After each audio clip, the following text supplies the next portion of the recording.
Have you ever wondered if the small, quiet choices you make today could shape a legacy for tomorrow? In a world that praises loud and powerful, Ruth's story reminds us that loyalty, humility, and courage can rewrite history. Stick around because today we witness one of the most beautiful redemptive stories ever told. Let's dive in. Hey everyone, and welcome to the Unadorned Bible, the channel where we're reading chronologically through the Bible in 1 year. Today is day 98 of our journey, and I am so glad that you are here.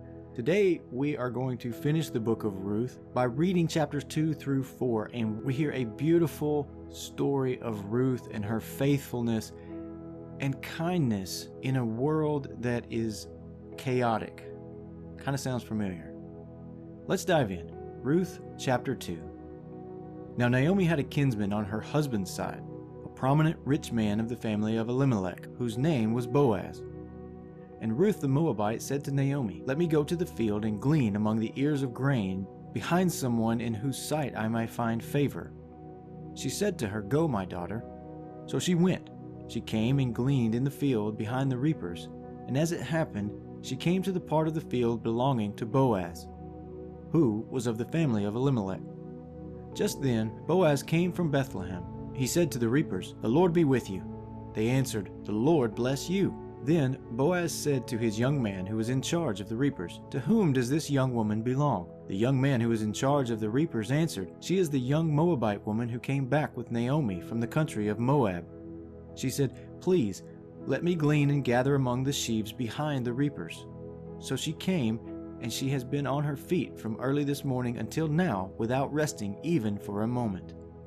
Then Boaz said to Ruth, "Now listen, my daughter. Do not go to glean in another field or leave this one, but keep close to my young women. Keep your eyes on the field that is being reaped and follow behind them. I have ordered the young men not to bother you. If you get thirsty, go to the vessels and drink from what the young men have drawn." Then she fell prostrate with her face to the ground and said to him, "Why have I found favor in your sight that you should take notice of me when I am a foreigner?" But Boaz answered her, "All that you have done for your mother-in-law since the death of your husband has been fully told to me. How you left your father and mother and your native land and came to a people that you did not know before. May the Lord reward you for your deeds, and may you have a full reward from the Lord, the God of Israel, under whose wings you have come for refuge." Then she said, "May I continue to find favor in your sight, my Lord? For you have comforted me and spoken kindly to your servant, even though I am not one of your servants." At mealtime Boaz said to her, "Come here and eat some of this bread and dip your morsel in the sour wine." So she sat beside the reapers, and he heaped up for her some parched grain. She ate until she was satisfied, and she had some left over. When she got up to glean, Boaz instructed his young men, "Let her glean even among the standing sheaves, and do not reproach her. You must also pull out some handfuls for her from the bundles and leave them for her to glean, and do not rebuke her." So she gleaned in the field until evening. Then she beat out what she had gleaned, and it was about an ephah of barley. She picked it up and came into the town, and her mother-in-law saw how much she had gleaned. Then she took out and gave her what was left over after she herself had been satisfied. Her mother-in-law said to her, "Where did you glean today? And where have you worked? Blessed be the man who took notice of you." She told her mother-in-law with whom she had worked, saying, "The name of the man with whom I work today is Boaz." Then Naomi said to her daughter-in-law, "Blessed be he by the Lord, whose kindness has not forsaken the living or the dead." Naomi also said to her, "The man is a relative of ours, one of our nearest kin."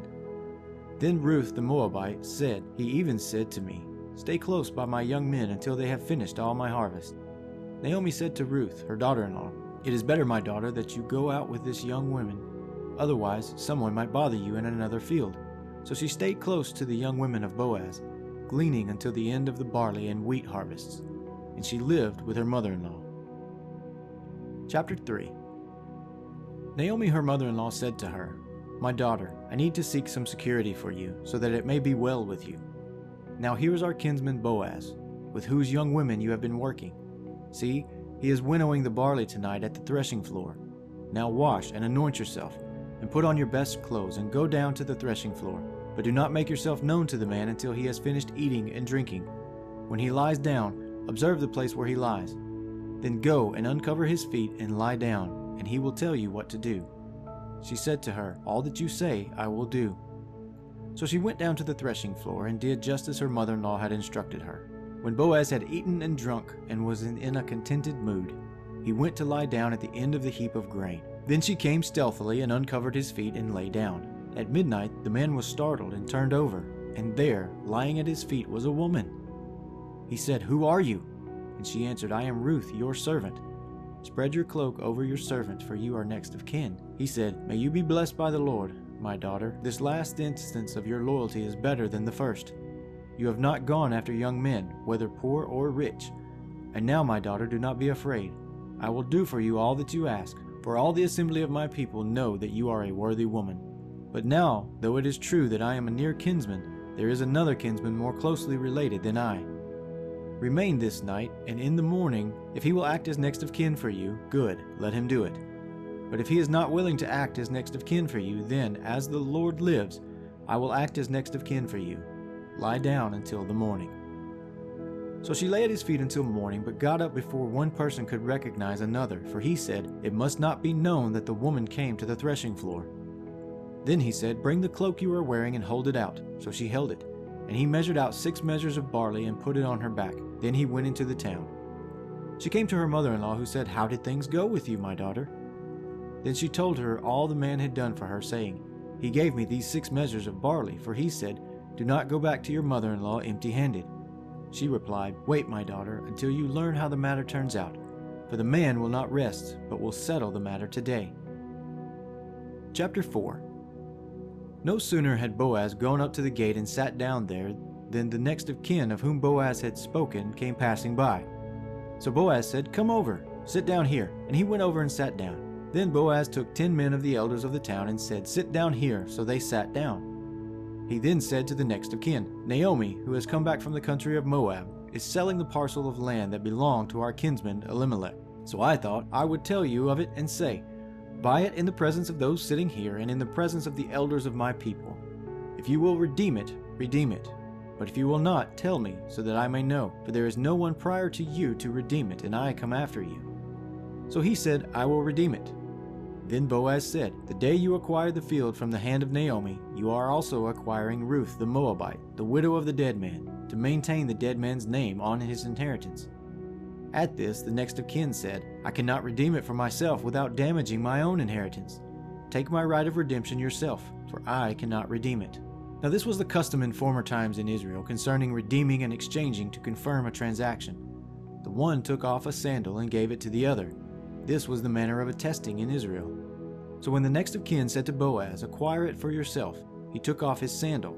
Then Boaz said to the elders and all the people, "You are witnesses today that I have acquired from the hand of Naomi all that belonged to Elimelech, and all that belonged to Chilion and Mahlon. I have also acquired Ruth the Moabite, the wife of Mahlon, to be my wife, to maintain the dead man's name on his inheritance, in order that the name of the dead may not be cut off from his kindred and from the gate of his native place. Today you are witnesses."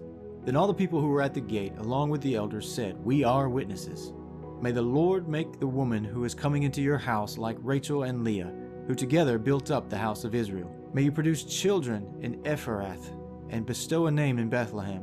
And through the children that the Lord will give you by this young woman, may your house be like the house of Perez, whom Tamar bore to Judah." So Boaz took Ruth, and she became his wife. When they came together, the Lord made her conceive, and she bore a son. Then the woman said to Naomi, "Blessed be the Lord, who has not left you this day without next of kin, and may his name be renowned in Israel. He shall be to you a restorer of life and a nourisher in your old age.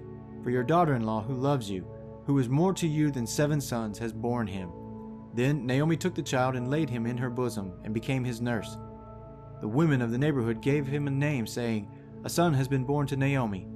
They named him Obed. He became the father of Jesse, the father of David. Now there are the descendants of Perez. Perez became the father of Hezron, Hezron of Ram, Ram of Amminadab, Amminadab of Nahshon, Nahshon of Salmon, Salmon of Boaz, Boaz of Obed, Obed of Jesse, and Jesse of David. Remember that opening question about small choices shaping big legacies? Ruth never set out to be part of a royal bloodline. She just chose faithfulness and kindness in the face of her loss. But God used that to build a future that she never imagined. If you needed a reminder that your story isn't over, Ruth's story is that. Drop your thoughts in the comment. Hit that like button and don't forget to subscribe so we can keep walking through the Bible together. I'll talk with you tomorrow. Take care.